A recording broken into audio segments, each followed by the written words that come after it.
Les experts sont sur Atlantique, jusqu'à midi. Eh bien, chers auditeurs, former pour mieux employer, voilà sans doute l'un des défis les plus décisifs de notre époque. Alors que le chômage des jeunes demeure une préoccupation importante, le Maroc engage certains programmes, une réforme qui place l'apprentissage au cœur de la stratégie nationale pour l'emploi et la compétitivité, des stratégies qui ont été adoptées par certains pays. On aura l'occasion d'y voir un peu plus clair au terme de l'émission. L'enjeu est de former 100 000 apprentis d'ici 2026 en rapprochant durablement le monde de l'entreprise et celui de la formation. Alors aujourd'hui, nous parlons de formation, d'inclusion, de compétitivité, mais aussi de confiance. On va voir effectivement quelles sont les mesures concrètes qui peuvent intéresser ceux, en effet, qui sont effectivement sur ce sillon-là. Nous serons ouverts à l'échange jusqu'à midi, toujours au 05 22 95 36 70 ou 80.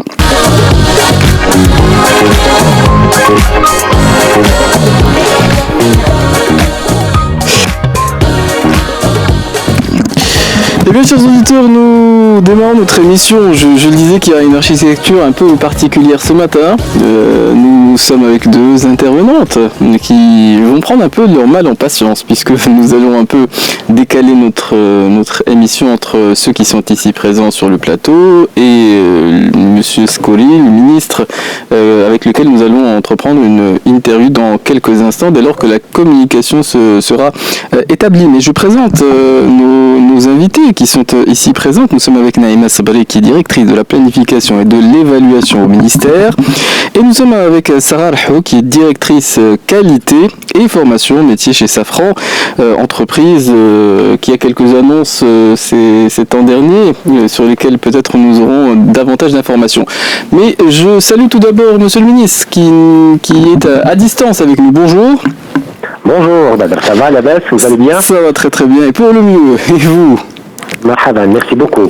Mais c'est un plaisir de vous avoir avec nous à l'antenne. Je le disais, nous avons une actualité, le programme Tadarouj qui a fait la une de l'actualité des quotidiens de presse hier, et ce matin nous essayons d'y voir un peu plus clair. En effet, la spécificité effectivement de ce programme, c'est, si j'ai bien compris, la question de l'apprentissage, d'associer davantage les entreprises au processus de formation. Alors monsieur le ministre, pourquoi est-ce que vous lancez aujourd'hui ce programme qui est dédié à la formation par apprentissage, qui est, vous le savez, un modèle qui est, entre guillemets, qui a fait ses preuves dans certains pays, je pense spécifiquement à l'Allemagne, qui met en place ce système depuis un certain nombre d'années. Oui, tout à fait. D'abord, ce programme est l'émanation d'une réflexion du gouvernement et aussi et surtout prend son origine dans les orientations de Sa Majesté Dieu l'assiste en matière d'opportunités pour les jeunes. Parce que l'analyse des chiffres du chômage, qui sont aux alentours d'1,5 million de personnes actives en recherche d'un emploi, ressortent deux catégories de chômeurs. Nous avons des chômeurs qui ont des diplômes, mais nous avons également des chômeurs qui n'ont pas de diplôme, les fameux mythes. Oui. Et quand vous regardez un peu plus dans le détail, vous avez sur le 1,5 million, 900 000 personnes qui n'ont pas de diplôme.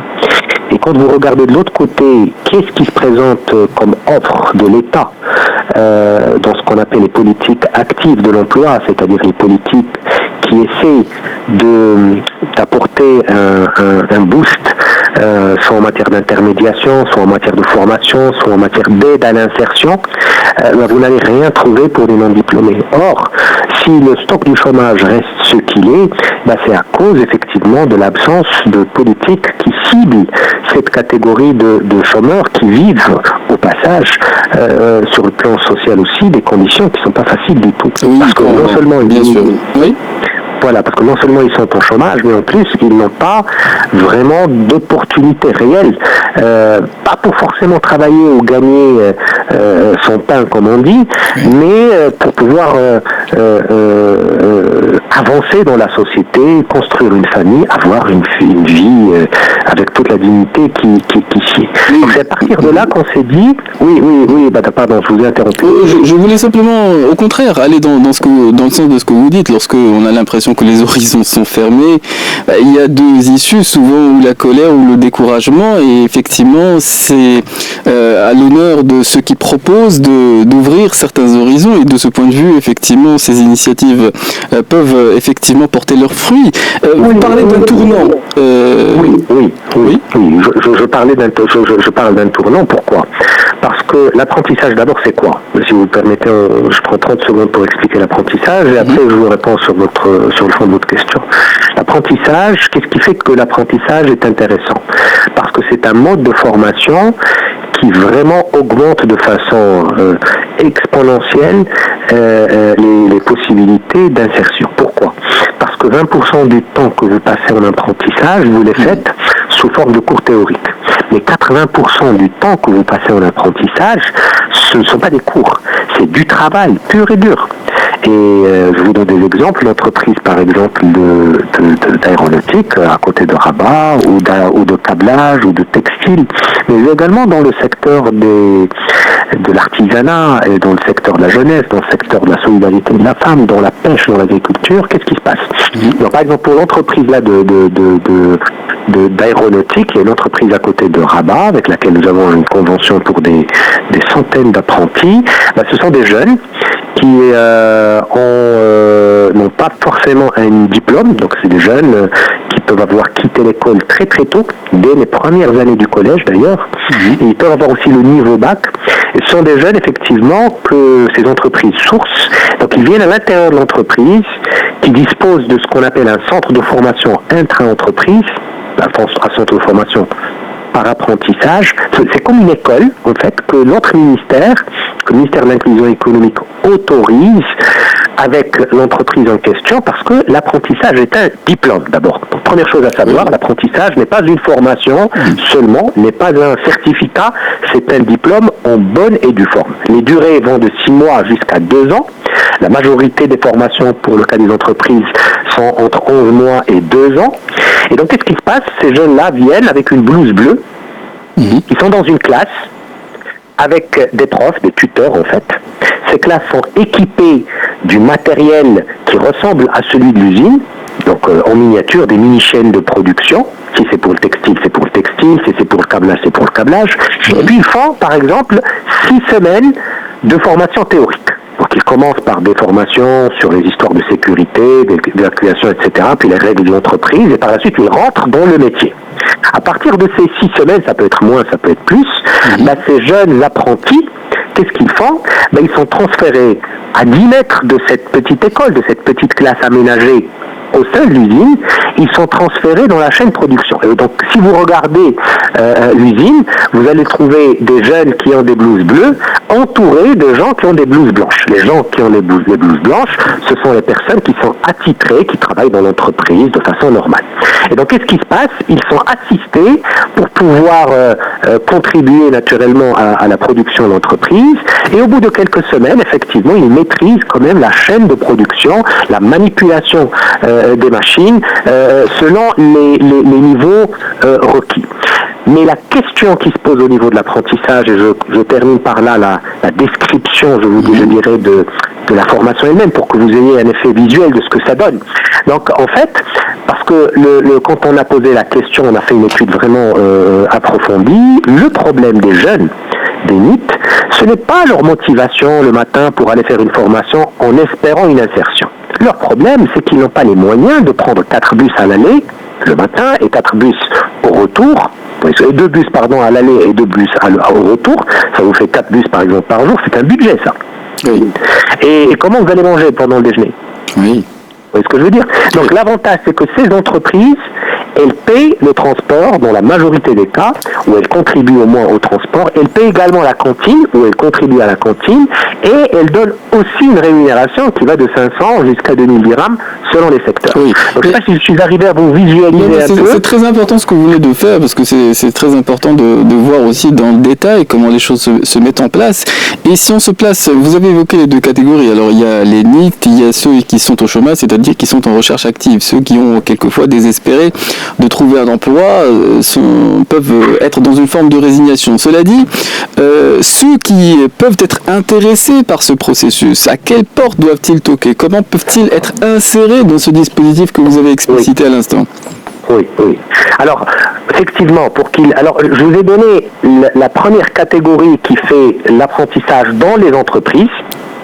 Et je voudrais juste vous dire à ce titre-là que c'est un grand défi aussi pour nous, parce que nous avons mobilisé l'ANAPEC pour pouvoir mobiliser 12 000 entreprises rien qu'entre le mois d'août et de septembre, pour pouvoir mettre sur la table pour l'ANAPEC en général, et aussi accessoirement ou partiellement pour l'apprentissage, des offres et des opportunités d'emploi. Parce que vous voyez, ce qui nous intéresse au gouvernement, c'est pas seulement que les gens se forment, c'est qu'ils travaillent à la fin. C'est-à-dire qu'à la fin de ce processus de 11 mois, de 2 ans, de 6 mois, dépendamment du métier en question, de l'apprentissage, mais il faut qu'ils puissent être recrutés par l'entreprise en question. Hier, j'étais par exemple dans un foyer féminin avec le ministre de la Jeunesse. Il y avait des jeunes filles à l'Heraouine, d'accord, donc à Casa, qui venaient des douars à côté, d'accord, et qui passaient pratiquement 11 mois dans un certain nombre de métiers, une vingtaine de métiers, dont la broderie, la cuisine, l'esthétique et la coiffure, pour mariage, mais également celle du quotidien pour femmes, et également le métier de crèche. Donc et effectivement, à côté de ce centre féminin ou de ce foyer féminin, il y a une zone industrielle. Mais les gens de la zone industrielle ne venaient jamais dans le centre féminin voir les filles qui travaillaient sur le côté, par exemple, proche du textile. Vous voyez ce que je veux dire? Donc nous avons ramené l'ANAPEC, nous avons sourcé 12 000 entreprises, elles ont mis sur la table 39 000 emplois. D'accord. Et donc le travail qu'on a commencé là, c'est entreprise par entreprise, faire le matching, c'est un travail de câblage entre guillemets, pour que l'ensemble des conventions que je suis en train de signer cette semaine, j'ai commencé par le secteur d'artisanat, j'ai fait la jeunesse hier, aujourd'hui je vous parle, je suis à Tanger pour signer avec le ministère de la Solidarité et de la Femme parce qu'ils ont un certain nombre de métiers, et dans 2 jours je vais signer avec monsieur le ministre de l'Agriculture et la pêche, parce que ce sont des secteurs où il y a 200 métiers que nous avons recensés, que je, en tant que ministre de la formation professionnelle cette fois, que j'organise sous forme d'un décret. Et par exemple, il y a 80 métiers dans l'artisanat, il y a une vingtaine de métiers dans la jeunesse. Donc ce que je voudrais que vous compreniez, c'est qu'il y a des métiers qui sont normés avec des niveaux. Il y a des niveaux spécialisation, c'est-à-dire ceux qui à peine savent lire et écrire, et ils ont à peine fait primaire pratiquement. Il y a le niveau qualification, il y a le niveau aussi technicien. Donc l'idée, c'est que vous voyez quand même que derrière l'apprentissage, ce n'est pas uniforme.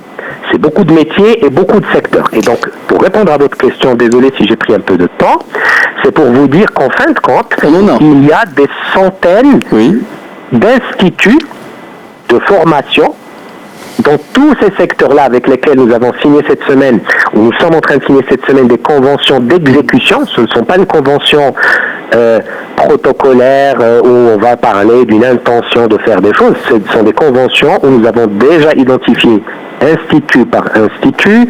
Les instituts ont déjà préparé les plateformes de formation, c'est-à-dire il y a des classes, il y a du matériel pédagogique. Ce sont des choses qui ne sont pas négligeables, parce que ce n'est pas des classes avec un tableau et une craie. C'est des classes avec du matériel. S'il faut coudre, il faut avoir des machines à coudre. S'il faut faire de la cuisine, il faut avoir tout le matériel de la cuisine. S'il faut faire l'esthétique, il faut avoir tout le matériel de l'esthétique. Vous voyez ce que je veux dire?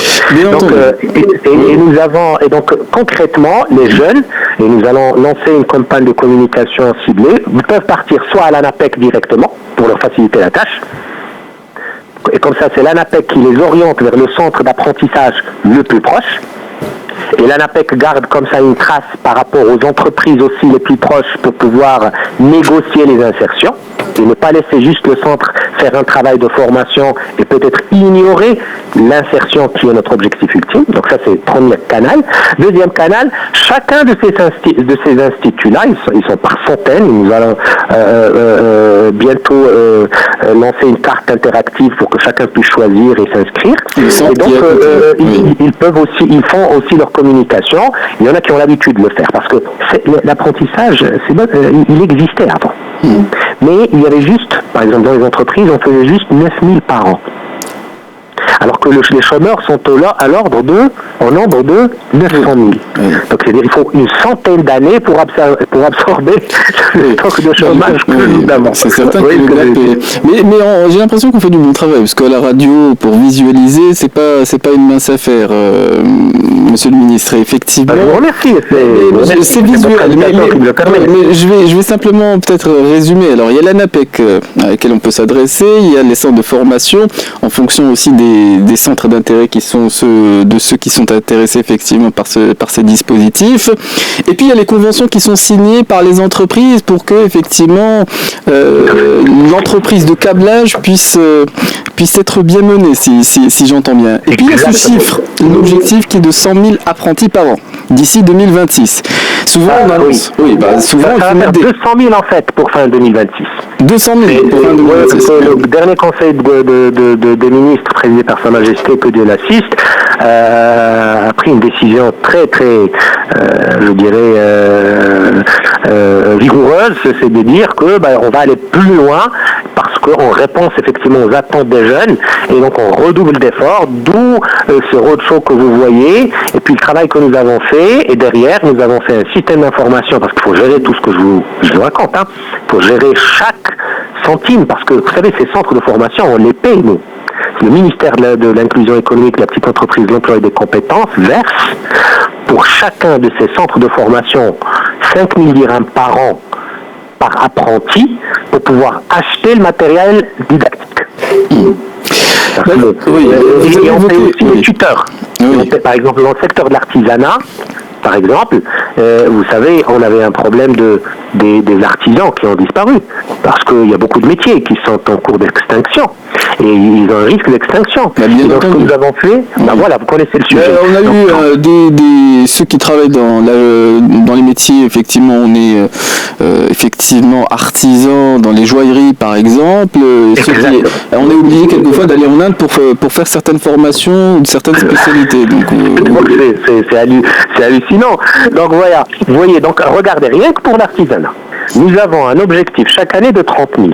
Donc cette année, l'année prochaine, nous serons à 60 000. Vous imaginez 60 000 nouveaux artisans formés avec des normes pédagogiques de qualité, avec du matériel de qualité, c'est du jamais vu.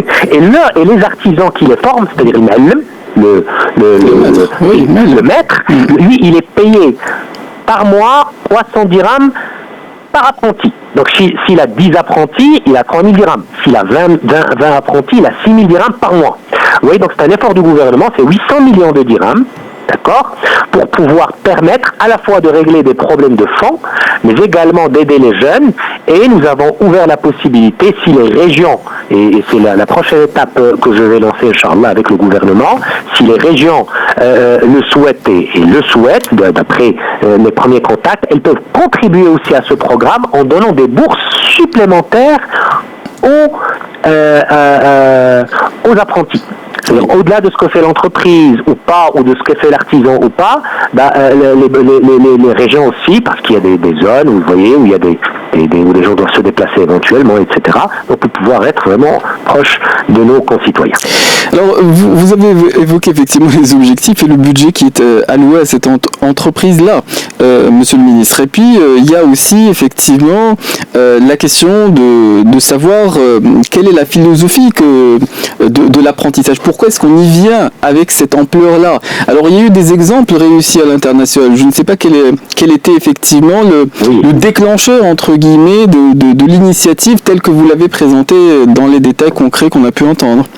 Vous savez, au lendemain de ma nomination par Sa Majesté, j'ai été chargé par le gouvernement, je parle de octobre 2021, de mettre en place un programme rapidement pour pouvoir trouver des jobs à des dizaines de milliers de Marocains qui avaient perdu leurs emplois à cause de la Covid-19. À l'époque, l'économie nationale ne produisait pas de postes d'emploi. Il n'y avait pas de création d'emplois.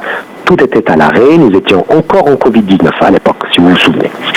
Et quand j'ai fait le tour du Maroc, 12 régions avec nos équipes, 2 fois en un an, c'est-à-dire c'était très labour, c'était 54 jours par tournée. On est parti à la rencontre des gens, à la rencontre des artisans, à la rencontre des politiques, à la rencontre des élus, à la rencontre des autorités, à la rencontre des entreprises, à la rencontre de la société civile. Ce qui se dégageait, c'est que le programme était bon, ça c'était Aurash, on a fait pratiquement 250 000 emplois, mais effectivement, on avait besoin, une fois l'économie redémarre, de programmes qui peuvent accompagner ce redémarrage de l'économie. Et donc effectivement, maintenant que nous sommes en train de renouer avec des taux de croissance, malgré la sécheresse prolongée, donc il nous a fallu un programme d'envergure. Et j'ai milité depuis ce temps-là auprès du gouvernement pour qu'on puisse nous financer ce programme-là. Et lors de la loi de finances, effectivement, ce travail a donné ses résultats. Nous avons monté une commission avec le chef du gouvernement et les ministres concernés autour de l'emploi et nous avons identifié l'apprentissage comme étant un programme phare. Pourquoi ? Parce que la question des mythes ne pouvait être réglée autrement. Et parce que ces retombées sont assez durables. Et je vais donner un exemple. Je vais vous surprendre. Nous ne sommes pas partis chercher les exemples de pays étrangers. Nous les avons trouvés chez nous. Sa Majesté, que Dieu l'assiste, a inauguré, comme vous le savez bien, l'usine Safran. Il y a pas très longtemps. Qui va fabriquer des usines ou assembler des usines, des engins, des moteurs entiers. Et nous serons le premier pays au monde, en dehors de la France, je vous dis bien au monde, en dehors de la France, qui va faire ces moteurs-là. Parce que Boeing, Airbus, ils reçoivent les moteurs Safran. La demande est de 11 000 et nous serons en mesure d'en produire pas mal par an. Bien. Alors, cette même usine a une usine à Enetic, celle dont je vous ai parlé tout à l'heure, qui fait tout ce qui est électrique pour ces moteurs et pour d'autres moteurs et pour d'autres équipements. D'accord ? Eh ben, c'est l'usine qui a développé pour le groupe Safran dans le monde entier, je vous dis bien dans le monde entier, elle est primée par son propre groupe, donc c'est une usine marocaine qui se trouve à Enetig, qui a le meilleur exemple d'apprentissage dans le monde pour une usine, pour une entreprise comme Safran qui est leader dans son domaine. Je suis juste pour vous dire ça c'est un exemple illustratif.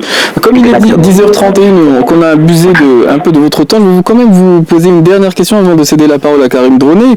Il y a la question du prestige de l'apprentissage, aussi de l'importance qu'on donne à ces métiers qui ne sont pas spécifiquement valorisés dans la société marocaine. Monsieur Scoli.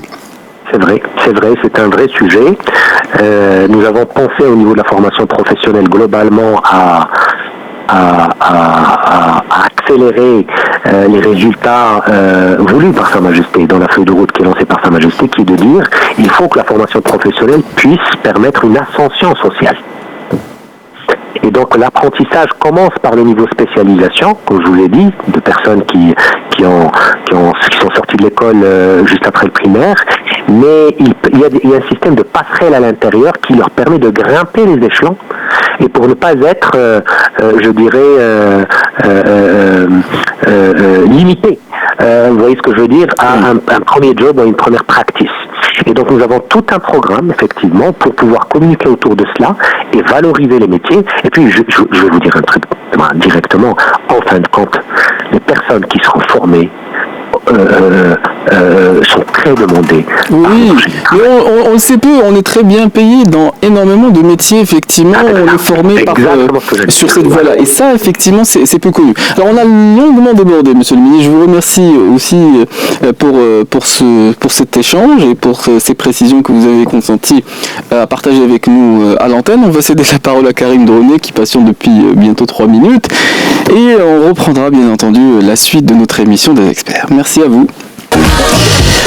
Et nous reprenons la suite de notre émission des experts ce matin avec nos deux invités ici présentes sur le plateau. Nous sommes avec Naïma Sabali, qui est directrice de la planification et de l'évaluation au ministère de l'Inclusion économique, de la petite entreprise, de l'emploi et des compétences au niveau du département de la formation professionnelle, ce qui nous intéresse tout spécifiquement ce matin. Et puis nous sommes avec Sarah Rahou, qui est directrice qualité et formation métier chez Safran, qui est avec nous. Bon, je vous dis bonjour.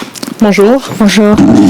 Et le dernier exemple qui était cité par monsieur le ministre, c'était celui de Safran. Alors on va essayer de rebondir, savoir aussi comment l'entreprise accueille ce type d'initiative. Certaines entreprises sont engagées dans la formation, elles y sont contraintes. Certaines entreprises y trouvent intérêt. Et effectivement, lorsqu'il y a des dispositifs qui peuvent concourir à faciliter les choses, c'est quelquefois bien vu lorsque c'est un dispositif déjà inclus dans l'entreprise. Tout à fait. Alors d'abord, merci beaucoup pour votre invitation. Donc on a accueilli cette initiative avec enthousiasme et fierté, parce qu'il faut savoir qu'on a déjà le label de la RSE depuis 2017. Pour nous, l'apprentissage, il est très important et il doit se faire sur le terrain, forcément. Donc on a collaboré avec le ministère depuis plusieurs années sur ce projet qui n'a vu le jour qu'à partir de fin 2023, début 2024. Donc on a pu former 250 personnes qu'on a embauchées à 95%.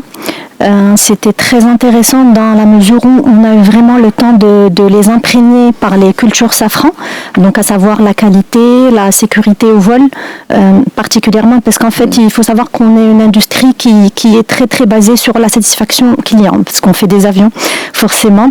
Donc c'est très intéressant pour nous, donc on forme, on prépare la relève et on accompagne aussi la jeunesse marocaine.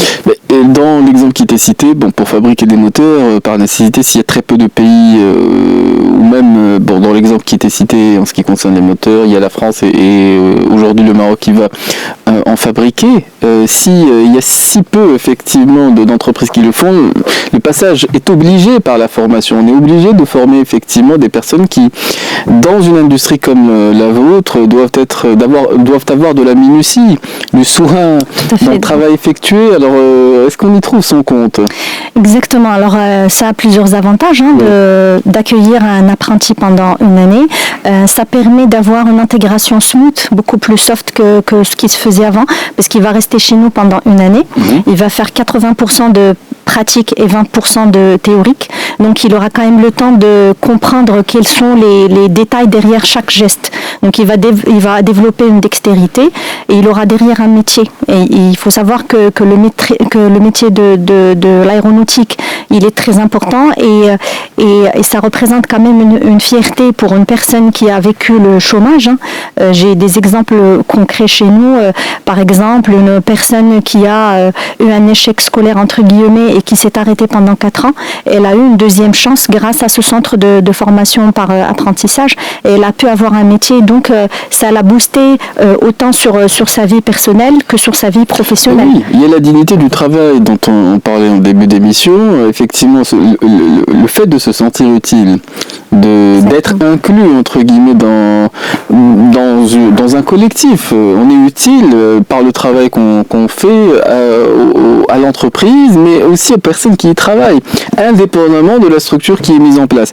Alors nous sommes, je le disais aussi avec Dame Naïma Sabri, qui est directrice de la planification et de l'évaluation. Il y a un aspect aussi pilotage qui se fait de ce type de programme. Si vous pouvez nous renseigner sur comment les choses vont être mises en place en termes de gouvernance.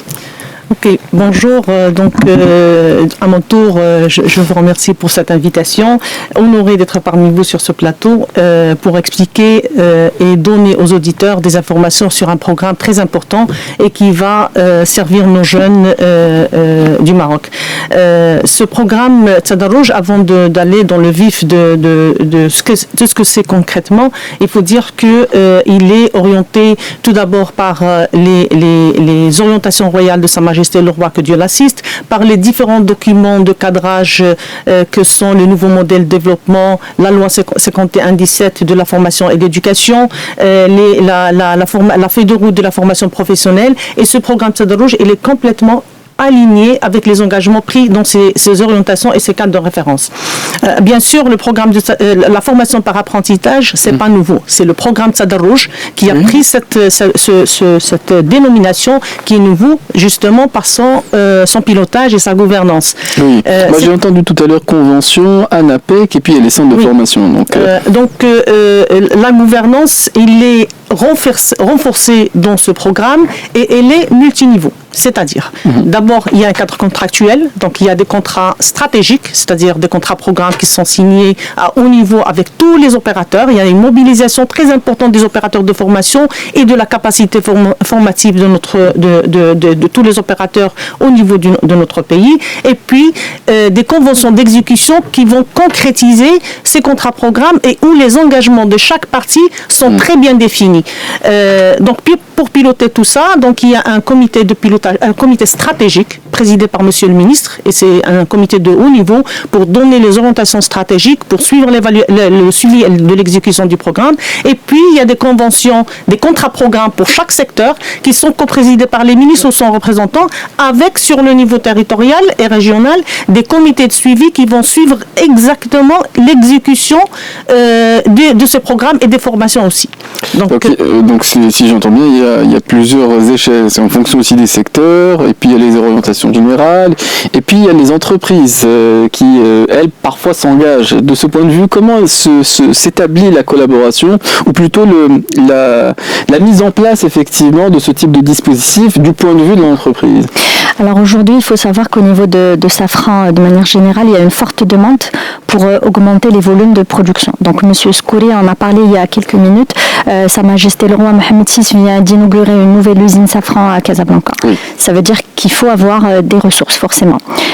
Donc c'est du gagnant-gagnant, hein, comme j'ai dit tout à l'heure. Parce que nous, pour les artisans, c'était très visuel. Alors ils sont intéressés par rapport au nombre d'apprentis qui vont prendre sous leur aile, d'une certaine façon. Tout à fait. Alors pour nous, ça va être à peu près la même chose, parce qu'on va cibler la jeunesse qui n'a pas de diplôme. Et si on n'a pas un diplôme, on ne peut pas intégrer Safran. Donc là, l'idée d'avoir un centre de formation par apprentissage, c'est de former, c'est de dispenser un diplôme. Et donc, c'est de donner la possibilité à une jeunesse qui avait un risque avant de tomber dans un chômage et de ne pas avoir une deuxième chance, d'intégrer Safran. Et c'était le cas. D'ailleurs, on a célébré le 7e groupe CF1, la 7e promotion avec M. Skouri en septembre chez nous. Et on a une très grande satisfaction par rapport aux résultats derrière, parce qu'on a eu la chance aussi de les garder chez nous longtemps dans nos ateliers. Donc, il faut savoir qu'ils sont encadrés par des blouses blanches, entre guillemets. Donc, ce sont les personnes les plus anciennes chez nous. Les bleues et les blanches. Exactement. Et les blouses bleues, en fait, l'idée, c'est de les distinguer aussi, c'est de leur apporter tout le support. C'est de les accompagner pour qu'ils soient beaucoup plus à l'aise pendant leur prise de poste.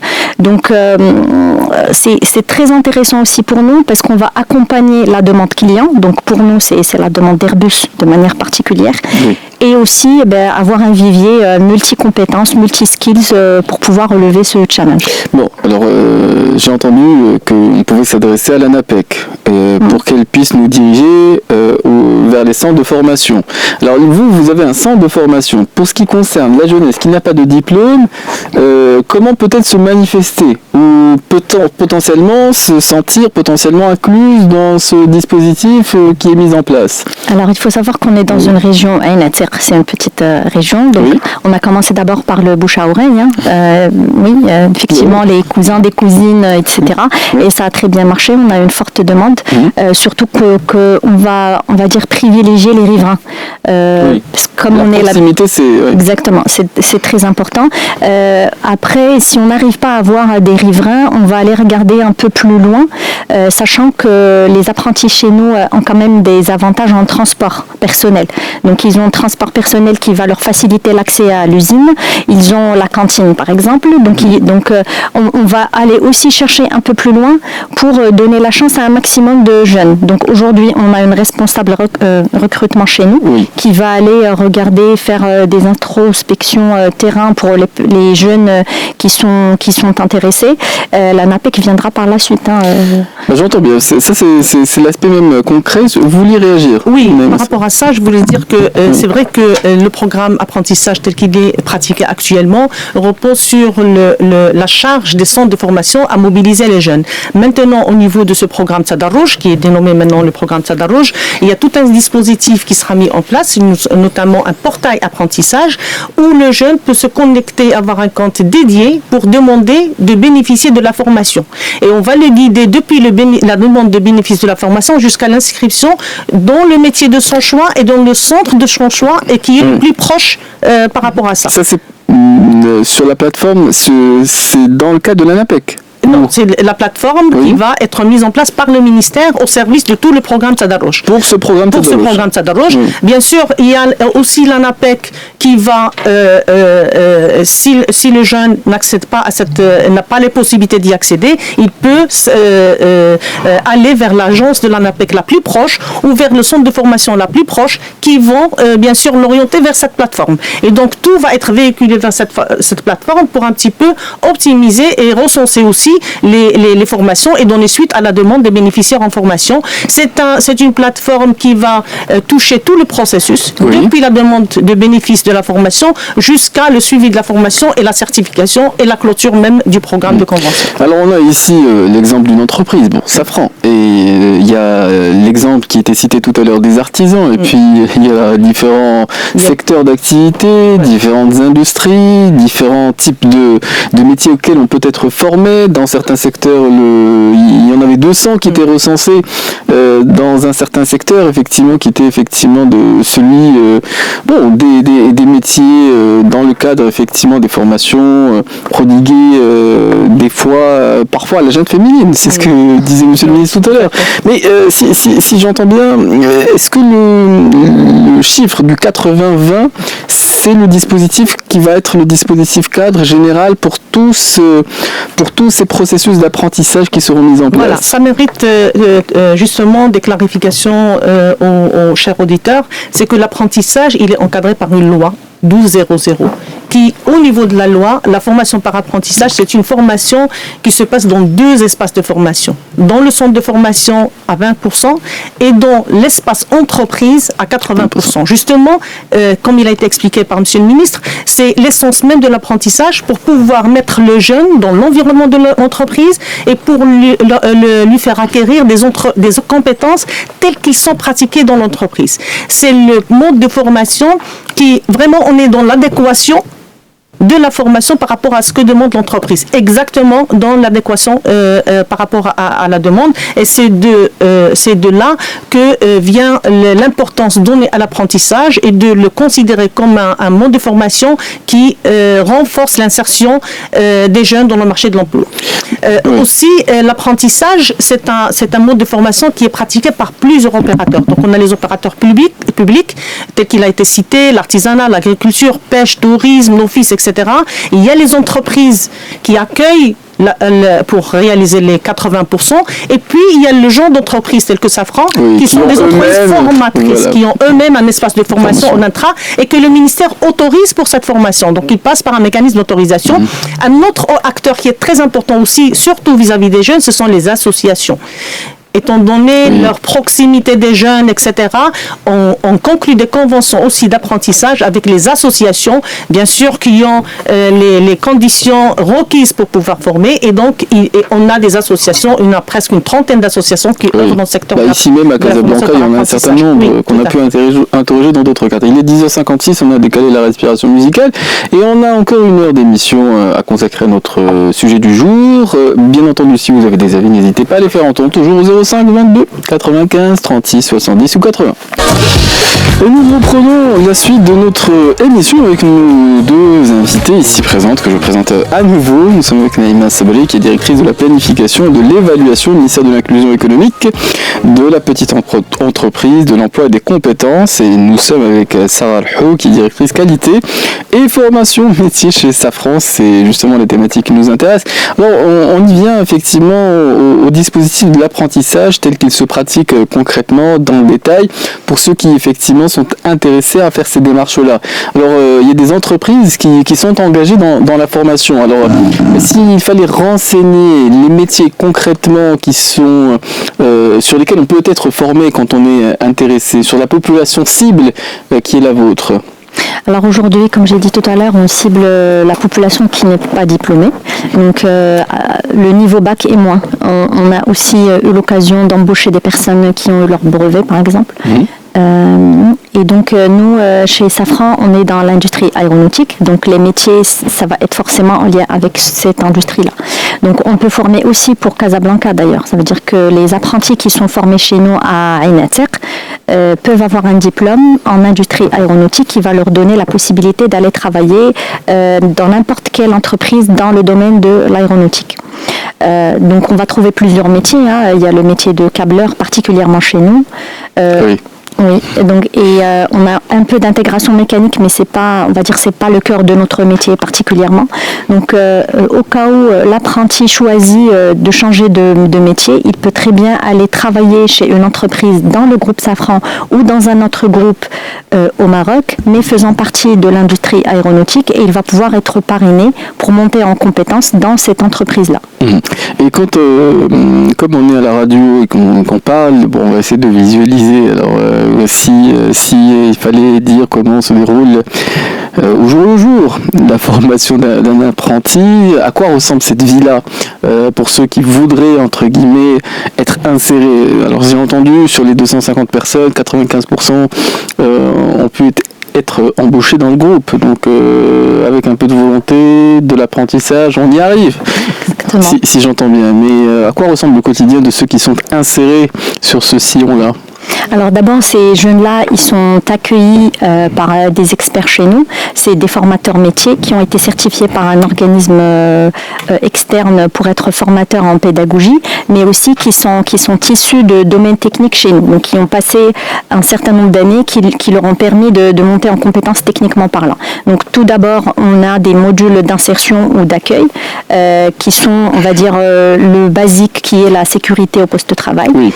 Il y a la sécurité aérienne au vol, il y a la qualité, la rigueur et l'excellence opérationnelle. Donc tout ça va se faire au fur et à mesure de toute l'année où ils seront chez nous. Donc l'idée en fait c'est de commencer petit à petit sur une formation théorique qui va durer entre 6 semaines et 1 mois et demi ou 2 mois on va dire. Par la suite ils vont faire un stage pratique au niveau de l'atelier pour qu'ils se rendent compte de la complexité aussi technique, et ils vont être accompagnés à chaque fois d'un parrain de la blouse blanche dont on a parlé tout à l'heure pour pouvoir justement surveiller leur dextérité et leur niveau de technicité. Après 1 an, ils vont avoir un diplôme certifiant. Par contre, il y a des conditions pour avoir ce diplôme-là. D'abord, il faut avoir appris le métier d'aéronautique, donc on va dire tout le basique derrière les gestes qui sont relatifs à l'excellence opérationnelle, à la qualité et à la satisfaction client. Par la suite, il y a ce qu'on appelle la courbe d'apprentissage. Donc, il faut en fait combiner la productivité avec la qualité en même temps. Oui, parce que quand on parle de dispositif de formation, c'est sanctionné par un diplôme, et souvent, avant le diplôme, si on ne sait pas bien, effectivement, si on ne visualise pas par avance, on se dit, peut-être y a-t-il des examens ou un contrôle par rapport à l'apprentissage qui est fait à un moment ou à un autre. Comment ça se passe, ce chapitre-là? Je sais que Naïma Sabali, vous vouliez réagir par rapport à un point peut-être particulier. On va faire un peu de suspense. Voilà, c'est vrai qu'on a vu le cas d'espèce d'une entreprise formatrice, mais l'apprentissage, il s'adresse à tous les opérateurs de formation. Donc on a des entreprises d'accueil, et comme je l'ai dit tout à l'heure, l'apprentissage se passe dans l'entreprise à 80% et dans le centre de formation, dans 2 espaces de formation. Et donc, concrètement, comment ça se passe? D'abord, pour les métiers. Les métiers, il y a un arrêté des métiers, c'est-à-dire au niveau des textes d'application, il y a un arrêté qui définit tous les métiers objets de l'apprentissage. Donc, lorsqu'une entreprise ou un opérateur veut faire un métier, il faut qu'il soit un métier porteur, et il faut qu'il soit arrêté au niveau de cet arrêté des métiers. Monsieur le ministre, tout à l'heure, a évoqué qu'on a maintenant 200 métiers qui sont déjà en apprentissage, mais la porte reste ouverte à toute entreprise qui veut former dans un autre métier. On est preneur, et on va développer l'offre de formation dans le cadre du projet. Si on les cite on n'aura pas fini de les citer avant la fin de l'émission. Voilà. Et donc, juste pour dire, l'apprentissage se passe dans 2 espaces de formation. D'abord, il y a un contrat d'apprentissage. Il faut qu'il y ait un contrat entre le jeune ou son tuteur s'il a moins de 18 ans, le directeur du centre de formation et le chef de l'entreprise. Donc déjà, la formation par apprentissage démarre par un contrat d'apprentissage. Et puis, dans le cas des entreprises qui ne sont pas formatrices, le va-et-vient entre le centre et l'entreprise est encadré par un formateur désigné par le centre qui va faire le suivi même dans l'entreprise. Et au sein de l'entreprise, un salarié qu'on appelle dans le cadre de l'apprentissage un maître d'apprentissage est désigné par l'entreprise pour suivre avec les jeunes la progression de l'acquisition des compétences. Donc le bilan se fait par ce moyen-là. Oui. C'est le tuteur, entre guillemets, qui va estimer la compétence et évaluer le formateur. Parce qu'il y a déjà au départ un livret d'apprentissage où c'est stipulé toutes les compétences à acquérir dans le cadre de ces métiers. Bien sûr, il y a toute une ingénierie, des programmes d'apprentissage pour la formation de ces jeunes. Oui. Et bien sûr, la formation est sanctionnée soit par un diplôme, qui peut être un technicien spécialisé, un technicien, niveau qualification, spécialisation. La valeur ajoutée de l'apprentissage par rapport aux autres modes qui sont la résidentielle et autres, c'est que l'apprentissage ouvre la possibilité, et c'est très important, aux jeunes qui ont juste un minimum de connaissances en lecture et en écriture pour pouvoir acquérir des activités professionnelles, des compétences, leur permettant d'exercer une activité professionnelle et avoir dans ce cas un CAP. Oui. Qui est un certificat d'apprentissage. Donc il y a un certificat et c'est sanctionné entre guillemets d'un diplôme. Quand on parle des jeunes, certains parents font le constat qu'on est jeune de plus, on est jeune même tardivement quand on a avancé dans l'âge. C'est quelle catégorie? Certains à 35 ans, effectivement, quand ils n'ont pas trouvé de métier, ils habitent toujours avec leurs parents, donc on ne sait pas bien comment définir un jeune. C'est parfois au t-shirt, la tenue vestimentaire. Tout à fait. L'arrêté des métiers définit les métiers, oui. Les durées de formation, les conditions minimales d'accès et les conditions d'âge maximum. Oui, pour le moment, l'arrêté en cours, il est entre 30, 35 jusqu'à 40 ans. Jusqu'à 40 ans, et ça dépend des métiers. Et la volonté de Monsieur le ministre est là pour encore prolonger l'âge maximum pour les autres métiers, parce qu'il y en a qui sont arrêtés à 30 ans, alors que la demande est là pour nos jeunes qui ont plus de 30 ans. Et ceux qui...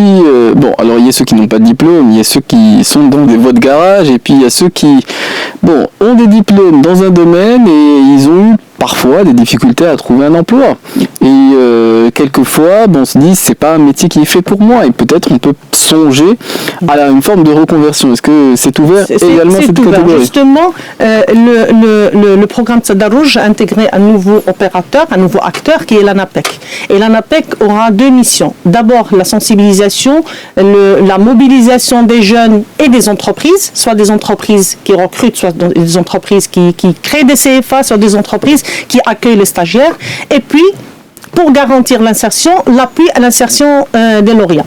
L'ANAPEC, bien sûr, va mobiliser son expertise en termes d'intermédiation et d'accompagnement à l'insertion pour assurer ces deux missions, mais il y a aussi des personnes qui sont au chômage et qui ont besoin de formation, justement, et que l'ANAPEC peut orienter vers le programme Tadarouj via le portail.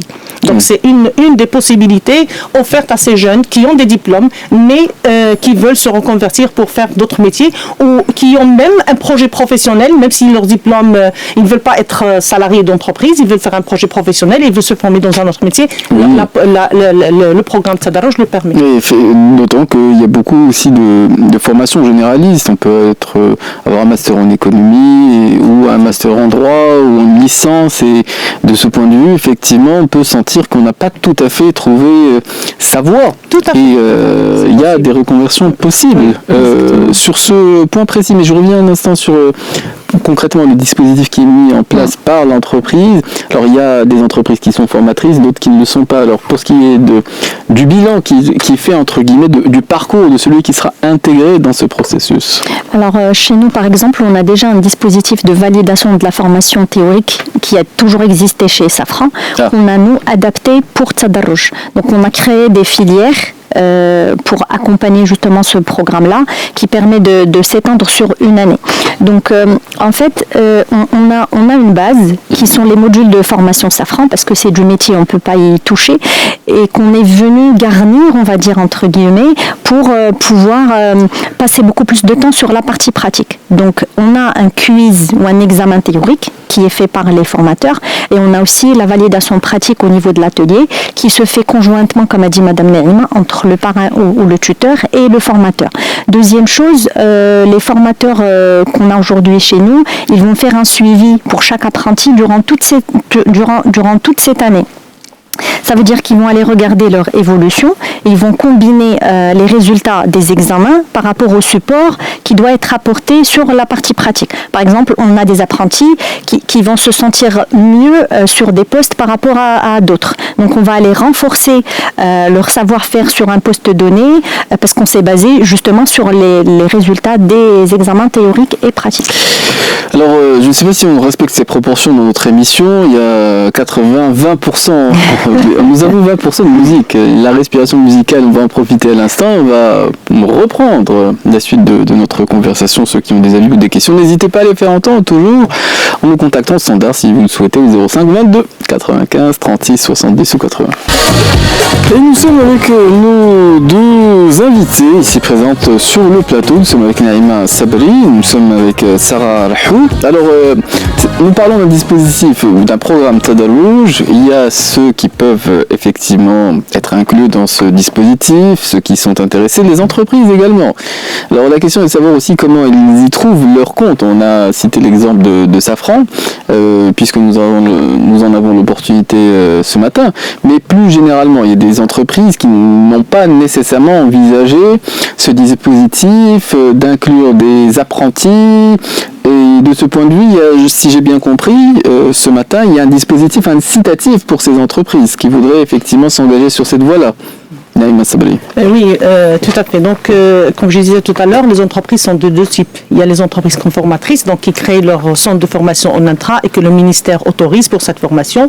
Et puis, il y a les entreprises qui accueillent les apprentis en partenariat avec un centre de formation. Voilà. Les entreprises en moyenne mobilisées dans le programme d'apprentissage actuel, qui est de l'ordre de entre 25 000 et 30 000, alors que maintenant, les 100 000, on va les tripler les chiffres actuels ou même quadrupler, ça nécessite une mobilisation des entreprises. Et c'est de là que je disais tout à l'heure, le nouvel acteur dans ce programme Tadarouj, c'est l'ANAPEC qui a ce contact avec les entreprises et qui peut les sensibiliser pour accueillir les stagiaires de la formation, enfin les apprentis du programme Tadarouj. Bon, l'entreprise c'est un collectif qui a un but lucratif pour l'artisan entre guillemets qui va former. Bon, j'ai bien compris qu'il y avait un dispositif incitatif et intéressant pour lui, parce que bon, certains ont la vocation d'enseigner, et parfois ils choisissent eux-mêmes de s'engager sur cette voie-là en étant professeur, enseignant, que sais-je, instructeur. Et dans les entreprises, ceux qui n'ont pas spécifiquement cette vocation, bon, parfois peuvent être intéressés par des moyens particuliers. Voilà. Il y a certes des incitations fiscales, mais c'est pas le plus important. Le plus important, que le dispositif d'apprentissage en tant que tel est un dispositif triplement gagnant. Il est gagnant pour le jeune qui va se former dans l'environnement de l'entreprise, qui va acquérir les compétences telles qu'elles sont pratiquées dans l'entreprise, donc il est dans l'adéquation par la formation, et puis il est gagnant pour l'entreprise aussi parce qu'il va former ses futurs recrutés. Donc au lieu que l'entreprise recrute de n'importe, elle va investir dans une formation qui va avoir un impact positif sur le recruté. Quand on voit le modèle... sait à qui on a affaire. Oui, par exemple, les entreprises de textile. Avant, on envoyait de longues chaînes d'attente à la porte des entreprises pour faire des tests d'évaluation, des bilans de compétences, pour recruter une journée, une semaine, et après, le recrutement n'est pas au point. Donc, elles sont mises dans la formation de leurs propres employés, en fin de compte. C'est des apprentis qui vont se former pendant 6 mois, 1 an, même 2 ans, et puis après, ils vont les recruter. Donc, ils auront la main d'œuvre qualifiée, calée à leurs besoins de recrutement, et c'est un gain important, indépendamment des incitations pour l'entreprise. Les incitations fiscales. Voilà. L'État aussi, il est gagnant parce que avec l'apprentissage, puisque on mobilise la capacité formative d'un centre de formation à 20%, c'est-à-dire que le jeune, une journée dans le centre et les 4 jours, il est dans l'entreprise. C'est-à-dire on va multiplier le roulement du centre de formation et on va pouvoir justement former des chiffres aussi importants que ce que prévoit le programme Tadarouj. Alors il y a des entreprises qui peuvent avoir le luxe du choix et puis d'autres entreprises, Safran, elle est dans la nécessité de former. C'était un dispositif qui préexistait au programme Tadarouj par nécessité, j'ai envie de dire. Alors, quand on y est contraint, on essaie de voir dans quelle mesure on peut en tirer profit.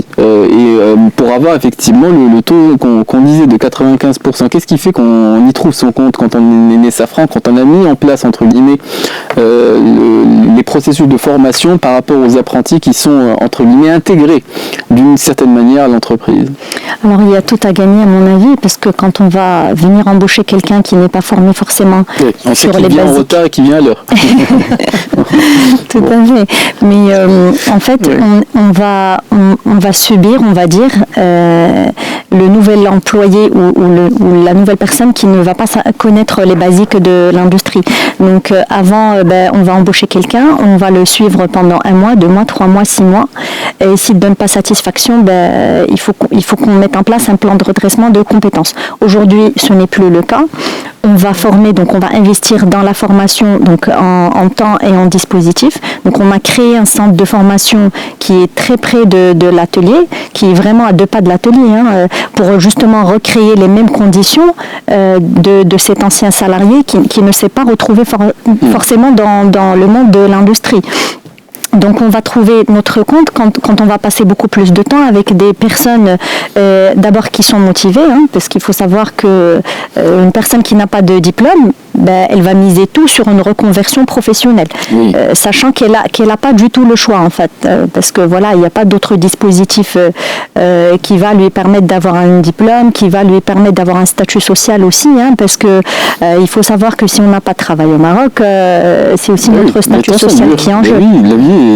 Exactement. Et aussi, quand on parle maintenant beaucoup plus chiffres, on est en train en fait de préparer un vivier de 250 personnes par an. Et ça va nous accompagner au fur et à mesure à travers les années pour répondre à la demande d'Airbus.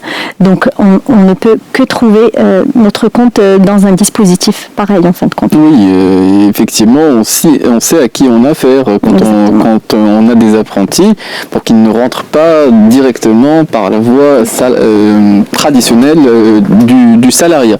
Alors il y a la question qui est un peu délicate parce qu'il y a 200 métiers qu'on évoquait tout à l'heure et puis d'autres qui peuvent aussi prétendre à rentrer dans ce dispositif-là. Il y a la question aussi du prestige, de la valorisation. Les familles sont associées au choix que font leurs enfants, les jeunes qui sont jeunes de plus en plus tardivement dans l'âge. Et la question du prestige, de la rémunération est essentielle. On va y venir, on va faire un petit zoom, puisqu'on me dit que nous sommes un peu pressés par le temps. Il est 11h29. Karine Dronet va nous présenter les actualités et on reprendra la suite de notre émission des experts qui, je le rappelle, se poursuit jusqu'à midi. Et ceux qui ont des avis ou des questions, c'est toujours au 05 22 95 36 70 ou 80. Et nous sommes avec nos 2 invités ici présentes, que je présente à nouveau pour ceux qui se joignent à nous à l'émission. Nous sommes avec Naïma Safali qui est directrice de la planification et de l'évaluation au ministère de l'Inclusion économique, de la petite entreprise, de l'emploi et des compétences. Et nous sommes avec Sarah Alho qui est directrice qualité formation métier chez Safran.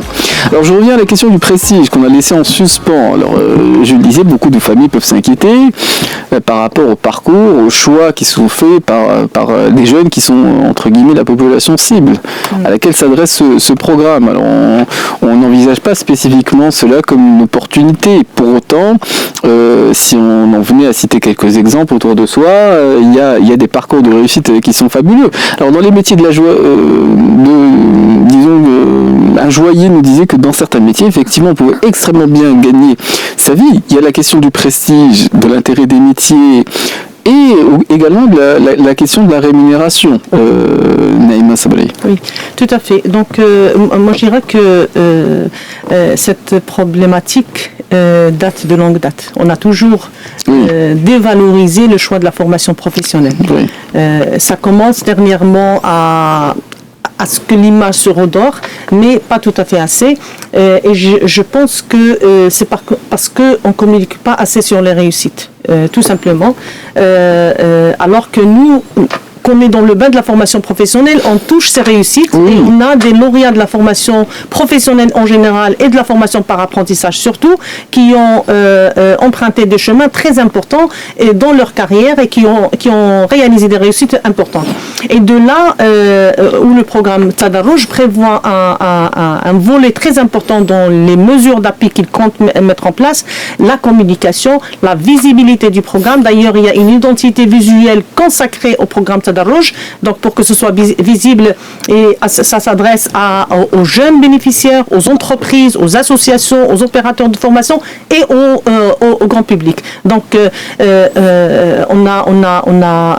Monsieur le ministre a insisté sur le volet de communiquer sur l'apprentissage, sur le programme Tadarouj, pour qu'il atteigne les familles, pour qu'il atteigne les jeunes, et pour qu'on communique aussi sur les réussites, pour que les jeunes et les gens sachent les débouchés de l'apprentissage. Oui.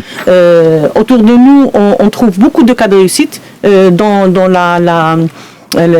l'artisanat. Dans l'artisanat, il y a des métiers qui sont demandés et avec des salaires très importants. Dans l'hôtellerie-restauration, il y a des cuisiniers et des pâtissiers qui sont très demandés, et dans d'autres secteurs aussi. Un propriétaire d'hôtel me disait qu'il avait du mal à embaucher des cuisiniers. Ils pouvaient prétendre à des rémunérations aussi entre les 30 000 et 50 000 dirhams. Tout à fait. Donc, et pourtant, dans les familles de cadres bien installées, on préconise, on réprime quelque peu ce type de vocation quand elles sont naissantes et balbutiantes chez les enfants. Et on a des parcours qu'on a établis, des schémas qui sont bien ancrés, et on ne sait pas bien effectivement quels sont les débouchés concrètement, le type de vie qu'on va avoir lorsqu'on est engagé sur cette voie. Oui. Exactement, tout à fait. Mais je pense que dernièrement, la vision va changer. Et si je parle particulièrement de l'aéronautique, on a vu que c'est un secteur porteur au Maroc. Donc, ça représente l'avenir de demain. Forcément, les parents vont changer de vision. Et je pense qu'ils peuvent aller vers encourager leurs enfants pour s'intégrer dans cette optique d'intégrer au moins les industries qui sont porteuses. Après, oui, effectivement, il y a d'autres métiers, il y a d'autres voies comme l'artisanat, on peut très bien gagner sa vie. Mais aussi, si on veut vraiment travailler dans un secteur où il y a beaucoup de technicité, où ça va toucher à des industries pointues, on a maintenant la possibilité d'intégrer le secteur de l'aéronautique via Tadarouj, par exemple. Dans certains secteurs, comme ceux qui viennent d'être cités, parce que quand on est sur une voie, c'est pour la longue durée. Des fois, on essaie de se projeter sur 10, sur 15, sur 20 ans. Quand on va s'engager sur une voie professionnelle. Et il y a des métiers plus remplaçables que d'autres. Je vois difficilement qu'on puisse substituer l'intelligence artificielle à ce type de métier. Donc il y a aussi cette perspective-là qui va changer la donne par rapport aussi à cette dimension-là de personnes formées dans des industries qui sont pointues. Tout à fait. Alors moi je reste convaincue que l'intelligence artificielle ne pourra jamais remplacer l'homme parce qu'elle est codée par l'homme et donc in fine on aura toujours besoin d'un profil technique qui va savoir la maîtriser. Maintenant il ne faut pas savoir qu'il faut être aussi à jour par rapport aux dernières technologies. Il faut toujours aller se former même si on est cadre d'entreprise, il ne faut pas se noyer dans le quotidien et s'oublier et dire voilà je ne vais pas aller trop au bout de la technologie, au bout des mises à jour. Oui. Donc on aura toujours besoin de l'humain tout en étant branché, on va dire, dans les mises à jour technologiques mondiales. L'autre aspect sur lequel parfois porte l'interrogation, vous vouliez réagir? Moi je voulais juste rajouter que la formation professionnelle et spécialement le programme Tadarouj n'est pas figé, les métiers ne sont pas figés, ils sont évolutifs. Et chaque fois qu'il y a des évolutions, les programmes et l'ingénierie de formation suivent. Donc c'est pour ça que je parlais tout à l'heure d'un arrêté des métiers qui, à chaque fois qu'il y a des changements, on change soit le métier, soit même le contenu des métiers, c'est-à-dire les programmes de formation. Et le fait qu'il y a, comme c'est ce qui vient d'être dit, qu'il y a de la digitalisation, qu'il y a de l'intelligence artificielle, etc., la formation peut se faire dans ce secteur. Sachant que lorsque un lauréat est formé et qu'il intègre le marché de l'emploi et qu'il est salarié ou autre, il y a d'autres dispositifs qui viennent se greffer pour améliorer les performances de ses employés, notamment les dispositifs de la formation continue, les dispositifs de la validation des acquis de l'expérience professionnelle. C'est un système de formation professionnelle intégré qui prend en charge le jeune pour une première formation, mais il y a aussi tous les dispositifs qui accompagnent ceux qui sont en exercice de leur activité d'être performants et de répondre aux évolutions technologiques des métiers. Oui. Tout à l'heure, on évoquait effectivement les partenaires qui étaient associés à ce dispositif. Alors, l'ANAPEC, les entreprises, les centres de formation et quelquefois les régions. Alors, le moins qu'on puisse dire, c'est qu'il y a des régions qui concentrent, disons, des industries, parce qu'il y a des zones franches, il y a des dispositifs qui sont mis en place, il y a des infrastructures qui rendent la mobilité possible, ou le transport, la question même concrète de la possibilité d'intégrer ce type d'entreprise et ce type de formation d'un point de vue concret, qui sont mises en place. Et les régions peuvent être associées également à ce dispositif, si j'ai bien entendu. Tout à fait. D'ailleurs, toutes les conventions d'exécution qui ont été élaborées et qui sont en cours de signature, M. le ministre tout à l'heure l'a dit, il y a 16 conventions qui ont été signées avec l'artisanat, donc 12 avec les chambres d'artisanat de chaque région, 4 conventions avec les associations des centres de formation professionnelle. Il y a une convention qui a été signée hier avec le ministère de la Jeunesse. Aujourd'hui, c'est une convention qui se signe avec le ministère du Développement, la solidarité et l'entraide nationale. Et puis les autres conventions seront signées dans les jours qui viennent. Chaque convention, il est décliné par région. C'est-à-dire les effectifs sont déclinés par région pour répondre aux besoins de ces régions et aux stratégies sectorielles de notre pays. Maintenant, les régions vont aussi intervenir, il l'a dit tout à l'heure, Monsieur le ministre, sur l'accompagnement et l'appui aux jeunes pour ne pas abandonner la formation. Et du coup, leur donner une petite bourse pour qu'ils puissent couvrir leurs les charges de transport, etc. Ça j'entends bien. Et puisque vous évoquez cet aspect concret, vous parliez tout à l'heure de la plateforme qui sera mise en place. Alors, qu'est-ce qu'on peut y faire dans cette plateforme concrètement? Alors, il y a un compte qu'on peut établir. Tout à fait. C'est ce que j'ai dit tout à l'heure. Chaque demandeur de bénéficier de la formation, c'est-à-dire les jeunes, il peut avoir un compte dédié, intégrer la plateforme, demander de bénéficier de la formation, faire le choix de son métier parce qu'il aura une panoplie de métiers qui correspondent à son choix. Il aura toute la liste des centres de formation qui ouvrent l'inscription. Il peut le contacter online pour avoir l'inscription et le centre va répondre pour qu'il puisse l'inscrire. Donc c'est une prise en charge de bout en bout. Comme il y a aussi une prise en charge des entreprises qui veulent être formatrices, des associations qui veulent être formatrices et des opérateurs publics qui veulent réaliser de la formation par apprentissage. C'est parfait. C'est le but de notre émission du jour, c'est d'évoquer essentiellement ces aspects concrets. Il est 11h47 minutes. On va profiter de la respiration musicale et les derniers instants de notre émission, on va essayer de citer aussi quelques exemples puisque nous avons bien entendu la possibilité d'avoir des personnes qui voient et qui observent concrètement comment ces aspects-là sont mis en place. Mais nous restons aussi ouverts à l'échange si vous avez des avis à faire entendre, toujours au 05 22 95 36 70 ou 80.